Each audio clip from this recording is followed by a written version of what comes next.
Hi, this is Cooking Can Be Fun with Eldene.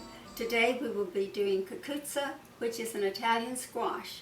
My mother-in-law, Lena Pecorina, gave me the recipe. The recipe came from Sicily and we've used it for many years. For you who do not know what a cucuzza is, this is the way they usually look. But sometimes you'll find they get very curly, like this one or this one, which is shaped like a U. A lot of people don't know how you cut a cucuzza. You first take a clean, well-washed cucuzza and you cut off both ends. Then you take segments of like 3 inches and cut the length of the cucuzza in 3-inch lengths. You take a paring knife and you cut the outer portion of the cucuzza, and you want to be sure that you get past the tough portion of the peeling because you want only the soft interior. Should there be large seeds in it, then you must remove the seeds from it, but this one is very tender with very small seeds, so you don't have to do that. At this point you take these segments and you cut each one of them in half. Then you turn it over and you cut it in half that way, and then take it in half this way.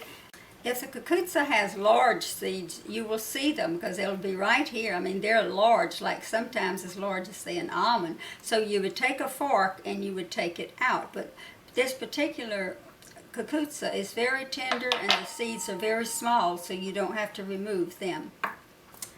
The recipe calls for 3 medium to large potatoes, but these are small, so I'm using 5 potatoes.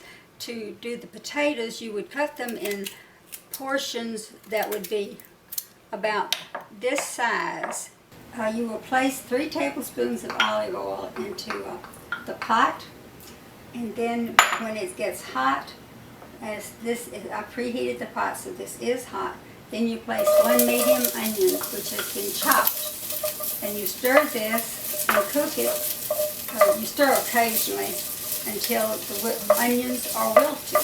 Now we're going to add the garlic, which is 3 cloves of garlic, and then we will stir it, and we will let this cook about 1 minute before we add some of the other ingredients. Next we will add a can of stewed tomatoes, and we stir that.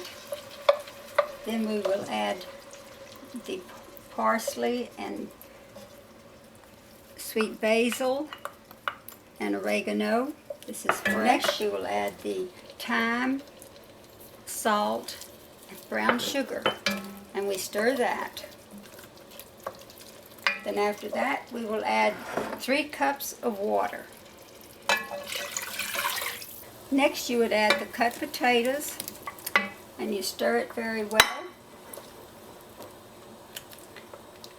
Then you can cover the pot at this point and cook it about 20 minutes before you would add the cucuzza.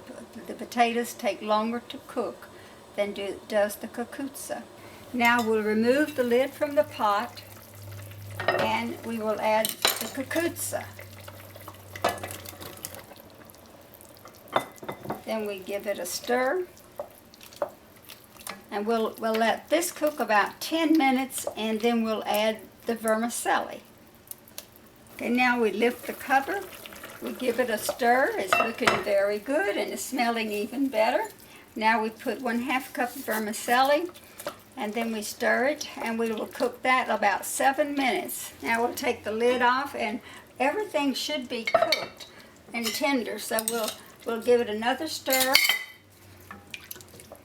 And then we'll take a little bit of each item, the potato and the cucuzza and the vermicelli, and we'll test each one to be sure that they're tender. And if there are seeds floating on top, as in this case you'll see some seeds, you can, these are tender because they look tender from the beginning. This is the completed cucuzza. It has the basil, parsley, and Romano cheese grated on top. This has been Cooking Can Be Fun with Eldene. Enjoy your cucuzza.